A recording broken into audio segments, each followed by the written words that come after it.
the world didn't change quietly. It changed in the early hours of January 3, when US forces crossed a line that had held uneasily for nearly 80 years. The raid in Venezuela wasn't just a tactical operation. It was a signal that power, not permission, may once again be the currency of global order. For decades, the United States told the world a story that rules, institutions, and alliances were not restraints on strength, but amplifiers of it. That even the strongest nation was safer when it chose limits. That story shaped the post-war world you live in today. But now, listen closely. The language is changing. We live in a world governed by strength, by force, by power. If that's true, if might truly makes right, then the question isn't whether America can act. It's how far it will go, and what kind of world follows behind it. If you want to understand why a frozen island called Greenland may matter more than Venezuela, stay with me. Because this moment isn't about one country. It's about whether the rules that shaped your lifetime are quietly being retired. What we are really confronting is not a single decision or even a single administration. We are confronting a shift in how power explains itself. For most of the post-war era, US interests were framed through a rules-based system, not because America was weak, but because rules constrained others even more. They reduced uncertainty. They lowered the cost of leadership. They turned raw power into legitimacy. The emerging doctrine flips that logic. It treats rules as optional, constraints as inconveniences, strength as its own justification. This is not entirely new. For most of human history, force did govern outcomes. But history also tells us why the post-war system was built in the first place, after world wars, after moral catastrophe, after generations lost. What's different now is who is questioning the system. When rivals bend the rules, the system strains. When its chief architect does, the system begins to hollow out. And once power stops seeing itself as bound by rules, it starts mistaking capability for virtue and inevitability for wisdom. To understand how we arrived at this moment, we have to step back into history, into memory, and into the logic that once restrained even the mighty. After 1945, the world faced a stark lesson. Unchecked power did not bring stability, it brought ruin. 2 world wars had shown what happened when nations followed the iron law of force to its logical end. Cities erased, economies shattered, moral boundaries obliterated. The rules-based order was not born from idealism, it was born from exhaustion and fear. So the United States helped design a system where power was embedded in institutions, where alliances replaced conquest, where legitimacy mattered as much as strength. This system was imperfect, often violated, sometimes hypocritical, but it created predictability.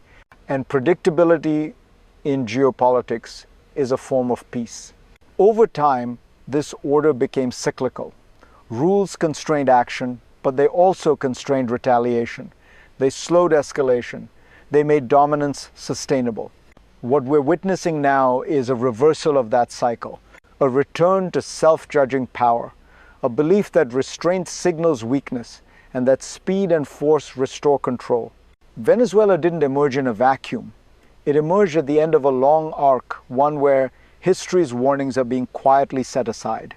And once that arc bends, it rarely stops with one country. Which brings us to the first real rupture, the moment when theory became action. The first rupture wasn't rhetorical. It was kinetic. When US forces moved against Venezuela, the action cut through decades of precedent. This wasn't sanctions, it wasn't diplomacy, it wasn't containment. It was direct force executed swiftly, decisively, and with little regard for how the system would absorb the shock. Domestically, the reaction was muted. Few Americans questioned the outcome. Maduro was no sympathetic figure. The operation felt clean, efficient, even justified.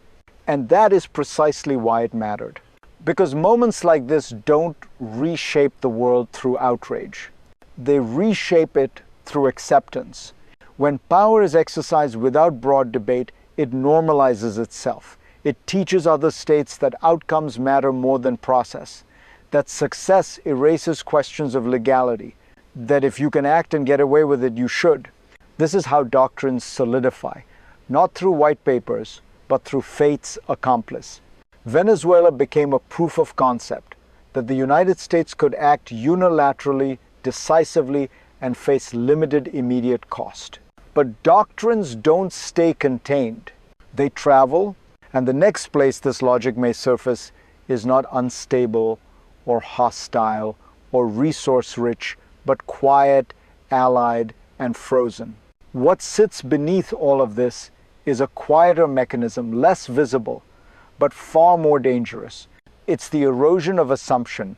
For decades, the international system rested on an unspoken belief that even the strongest power would justify its actions within a shared framework. That force might be used, but it would be explained as necessity, not entitlement.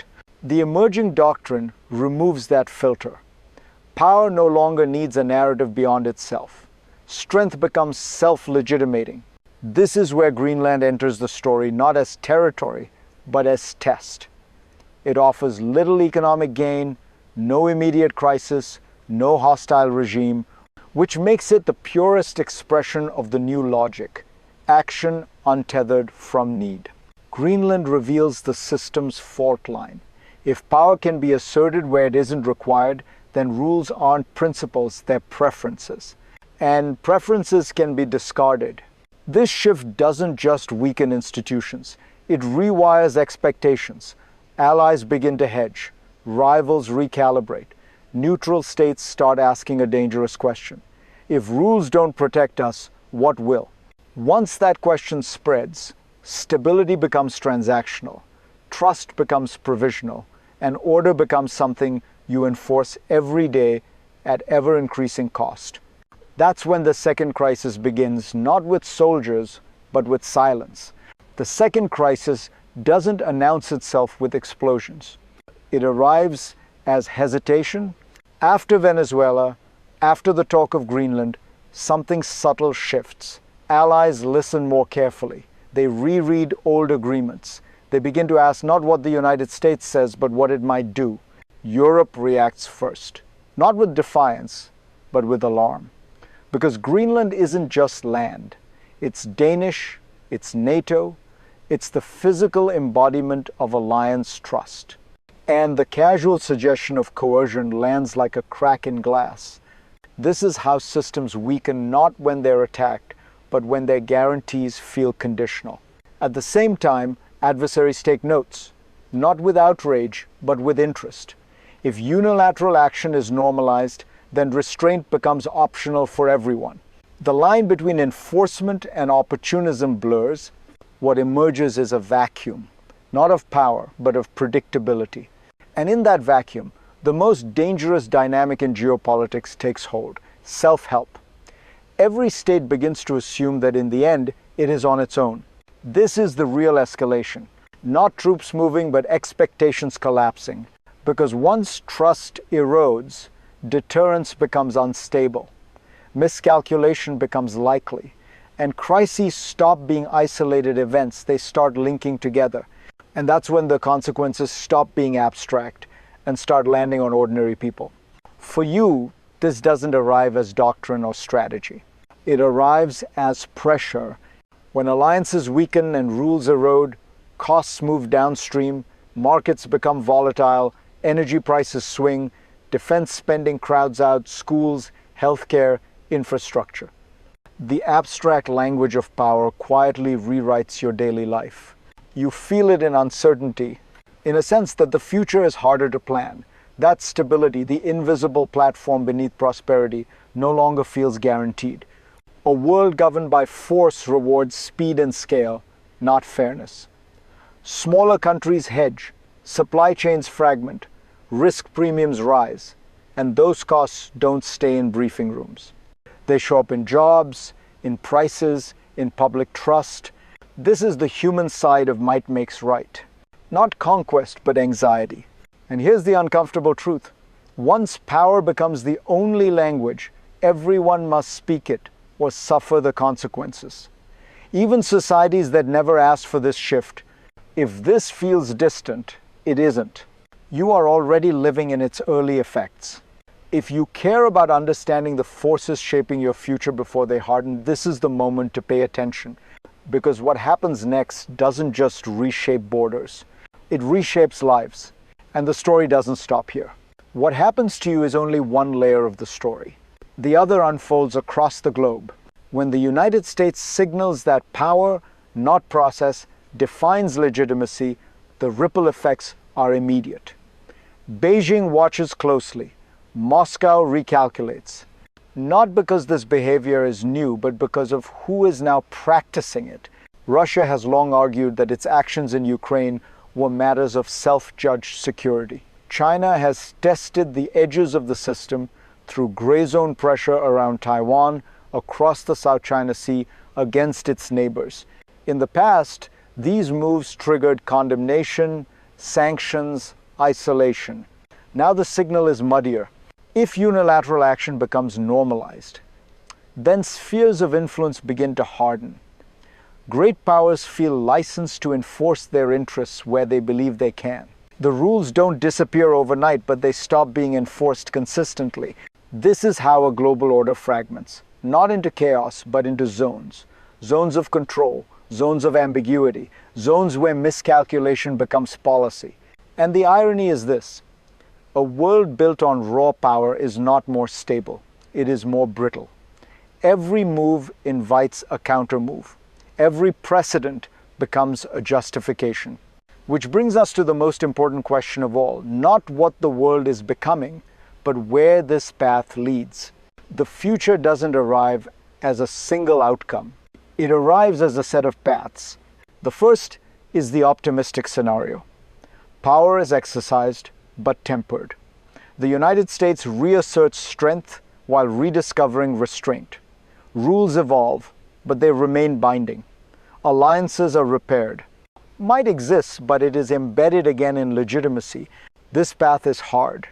It requires discipline, and it requires remembering why limits once made power sustainable. The second path is the middle ground, a hybrid world. Rules exist, but only selectively. Power decides when they apply. Order survives, but unevenly. Stability becomes regional, not global. Crises are managed, but more often and at higher cost. This is a world that functions, but never fully rests. The third path is darker. Force becomes the default language. Precedents stack. Spheres of influence harden. Deterrence grows unstable. In this world, strength must constantly be demonstrated, or it fades. Power becomes exhausting to maintain and dangerous to lose. History doesn't choose for us. Systems drift until choices force clarity. And the question is not whether America will remain powerful. It's whether power alone can hold a world together. The answer lies in what comes next, how this moment is understood, and what lesson is taken from it.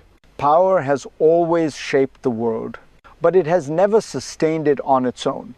The post-war order didn't deny strength, it disciplined it. It recognized a simple truth, that power without rules burns fast and leaves less behind. For 80 years, the United States benefited from a system that multiplied its influence, lowered the cost of leadership, and turned might into durability. Today, that inheritance is being tested. A world where might makes right may feel efficient, decisive, clean, but it demands constant enforcement, constant vigilance, constant escalation. And over time, even the strongest hand begins to tire. The real risk is not that others will challenge American power. It's that they will mirror it, because when rules collapse, imitation follows. The choice ahead is not between strength and weakness. It's between power that compounds and power that corrodes. If this analysis helped you see the world a little more clearly, stay with me. Because this isn't the last test of the post-war order. It's just the first one we're choosing to face without pretending anymore.